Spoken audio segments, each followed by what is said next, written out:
মই এটা পৰিয়ালত উপস্থিত আছো আৰু লিখিত পৰীক্ষাত উত্তীৰ্ণ হৈছে বিশেষ পৰিয়ালটোৰ বিশেষ যুৱকজন আৰু বিশেষভাৱে সক্ষম যুৱকজনৰ নাম হৈছে চুমু কলিতা আৰু চুমু কলিতা যথেষ্ট মেধাৱী ছাত্ৰ আছিলে এসময়ত আৰু এই মুহূৰ্তত চুমু কলিতা যিহেতু লিখিত পৰীক্ষাত হৈছে আৰু যথেষ্ট আশা কৰিছিল চুমু কলিতা যেতিয়া এডিআৰই পৰীক্ষাত অৱতীৰ্ণ হৈছিলে আৰু চতুৰ্থ বৰ্গৰ পৰীক্ষাত পৰিয়ালটোৰ মই পৰিৱেশ দেখুৱাইছো মাজুলীৰ বামুণ গাঁৱৰ এই পৰিয়ালটোৰ চুমু কলিতাই এইবাৰ এডিআৰই চতুৰ্থ বৰ্গৰ পৰীক্ষাত লিখিত পৰীক্ষাত তেওঁ সুখ্যাতিৰে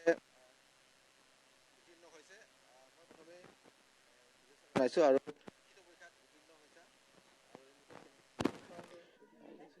ভাল লাগিছে মোৰ চৰকাৰী শুভেচ্ছা জনালো আপোনাক শিক্ষাগুৰুসকলক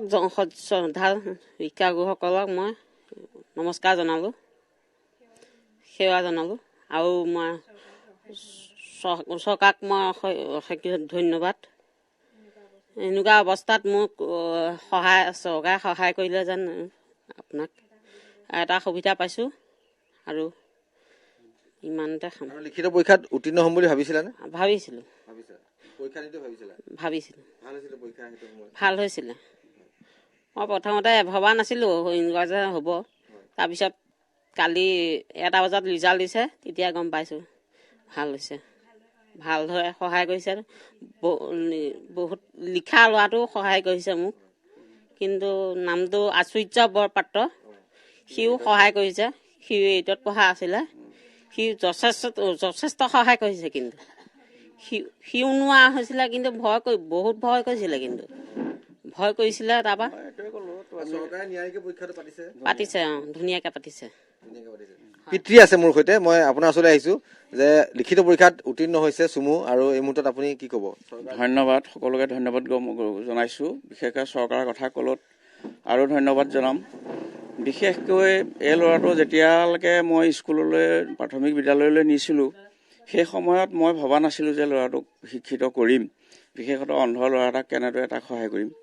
কিন্তু মই এই ক্ষেত্ৰত মানিব লাগিব যে আমাৰ হাইস্কুলৰ প্ৰধান শিক্ষক প্ৰশান্ত দোলা কাষৰীয়া ছাৰে মোলৈ ফোন কৰিলে যে ল'ৰাটো লৈ আনক আৰু আমাৰ স্কুলত নাম লগাই দিয়ক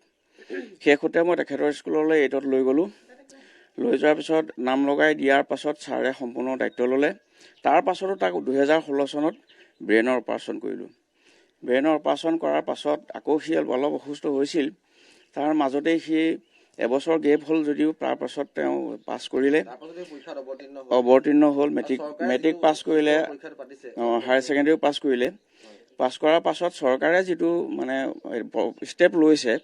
আমি ধন্যবাদ জ্ঞাপন কৰিব লাগিব বিশেষকৈ হিমন্ত বিশ্ব শৰ্মাৰ নেতৃত্বত যি স্বচ্ছ আৰু নিকামূলকভাৱে নিযুক্তি হৈছে সঁচাকৈ আমি আমাৰ নিচিনা দৰিদ্ৰ পৰিয়ালে তেখেতক মানে ইয়াৰ মিডিয়াৰ যোগেদি আমি ধন্যবাদ জ্ঞাপন কৰিছোঁ এতিয়া লিখিত পৰীক্ষাত পাছ কৰিছে ইয়াৰ এটাই কথা ভাল ইয়াৰ মেমৰিটো ডক্টৰেও কৈছিলে যে ইয়াক যিটো কথা শিকোৱা যায় কথাটো মনত ৰাখে ই 2টা কুৱেশ্যন হয়তো থাকি গ'ল ইয়াক মানে যিজনৰ পঢ়ি দিব লাগে তেওঁ পঢ়ি ভালকৈ দিয়া নাই সিও যথেষ্ট চেষ্টা কৰিছে কিন্তু সিও ভবা নাছিলে হয়তো ই পাৰিব বুলি কিন্তু 2টা কুৱেশ্যন তথাপি থাকি গৈছিলে আৰু যিকেইটা কুৱেশ্যন এনচাৰ দিছে সেই এনচাৰকেইটা যথেষ্ট ভাল আৰু আমিও সেইটো কাৰণে ভাবিছিলোঁ যে ই হয়তো অৱতীৰ্ণ হ'ব তাৰ ককায়েকেও ক'লে যে ই 75% মান পালেও বিশ্বাস আছিলে যে পৰীক্ষাত পৰীক্ষাটো সম্পূৰ্ণ ধুনীয়া আমাৰ চৰকাৰে সুবিধা দিছে বিশেষকৈ আমাৰ মাজুলী জিলা প্ৰশাসনে আমি ইয়াক লৈ যোৱাৰ লগে লগে আমাৰ ভৰত কোঁৱৰ ছাৰে দেখাৰ লগে লগে কৈছে এই ল'ৰাটোক ইয়াক চাহ তাহ খুৱাই বহুৱাই লৈ ইয়াৰ ক্ৰাইম চেণ্টাৰ আপোনালোকে ব্যৱস্থা কৰি দিয়ক আপুনি আনি দিয়ক মই সম্পূৰ্ণ কৰি দিম আৰু লগে লগে এডিশ্যনেল মেজিষ্ট্ৰেটক কৈছে যে এখেতক কি সুবিধা লাগে কৰি দিয়ক আৰু কেতিয়া দৃষ্টিশক্তি হেৰুৱাইছিলে চুমুৱে প্ৰায় 2.5 বছৰ বয়সত এটা এক্সিডেণ্ট হৈছিলে মূৰত দুখ পাইছিলে সেই 2.5 বছৰ বয়সত তাৰপিছত তাৰ ব্ৰেইনৰ অস্ত্ৰোপচাৰ কৰিলোঁ অস্ত্ৰোপচাৰ কৰাৰ লগে লগে তাৰ অলপ দৃষ্টিশক্তিটো হেৰাই গ'ল তাৰপিছত সম্পূৰ্ণৰূপে 100% হেৰাই গ'ল দ্বিতীয়বাৰ কৰাৰ পিছত আৰু একোৱেই নাই তাৰ বৰ্তমান মাতৃ আছে মই জানিব বিচাৰিম যে পুত্ৰই লিখিত পৰীক্ষাত উত্তীৰ্ণ হৈছে আৰু আপোনাৰ ক'বলগীয়া কি আছে?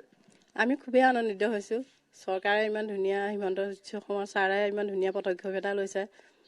সেইকাৰণে আমাৰ খুবেই আনন্দিত এটা দুখ আছে সি যে তেনেকুৱা তাৰ জন্মগত নাছিলে তাৰপিছত যে তেনেকুৱা হ'ল সেইটো দুখ আছে আমাৰ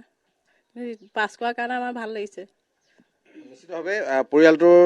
বাবে গাঁওখনৰ বাবে এটা সুখৰ খবৰ, কাৰণ চুমু কলিতাক লৈ গাঁওখনে আশা কৰিছিলে, কাৰণ গাঁওখনৰ কেৱল চুমু কলিতাই হৈছে এই পৰিয়ালটোৰ সন্তান আৰু একমাত্ৰ পুত্ৰ সন্তান। আৰু মই চুমু কলিতা আত্মীয়সকল আহিছে ইয়াত খবৰ ল'বলৈ, তেওঁলোক যথেষ্ট আনন্দিত। যদিও লিখিত পৰীক্ষাত তেওঁ উত্তীৰ্ণ হৈছে, কিন্তু তেওঁ আপোনালোকৰ বাবে যেন এতিয়া অনুভৱটো সম্পূৰ্ণ সুকীয়া, নহয়? আমাৰ এতিয়া সম্পূৰ্ণ সুকীয়া। ল'ৰাটো বৰ্তমান যিটো অৱস্থাৰ পৰা গৈ আমাৰ পৰিয়ালটো একেবাৰে দুখীয়া পৰিয়াল, গতিকে যি কষ্টত ল'ৰাটো পঢ়িছিলে আৰু সেই আগত দেউতাকে কৈ গৈছে তাৰ অনুভৱৰ কথাখিনি, আৰু সি যে ইমান কষ্ট কৰি ইমান হেৰিয়াৰ ভিতৰতো সি এনেকুৱা এটা ভাল ৰিজাল্ট দিব আমি ভবাই নাছিলোঁ। কিন্তু এতিয়া বিৰাট সুখী, তাৰ কাৰণে আমি ধন্যবাদ সকলোৰে ওচৰত কৃতজ্ঞতা জনাইছোঁ। আৰু যিজন এতিয়া হিমন্ত বিশ্ব শৰ্মা তেখেতে যিটো পদক্ষেপ লৈ যেনেকুৱা ন্যায়ীভাৱে তেখেতে পৰীক্ষা পাতিলে, সেই পৰীক্ষাটো আমি অতি সুখী, আৰু সেইকাৰণে তেখেতৰ ওচৰতো আমাৰ ধন্যবাদৰ কৃতজ্ঞতা আমি অৰ্পণ কৰিছোঁ। আৰু লগতে মিডিয়াসকলকো আমি আন্তৰিকতা। এয়া আছিলে হয় যে মই এজন নিৰ্যাতিত অভিভাৱক হিচাপে এটা কথা ক'ম, যদি চুমুৰ নিচিনা এনেকুৱা আৰু কোনোবা ল'ৰা ছোৱালী আছে,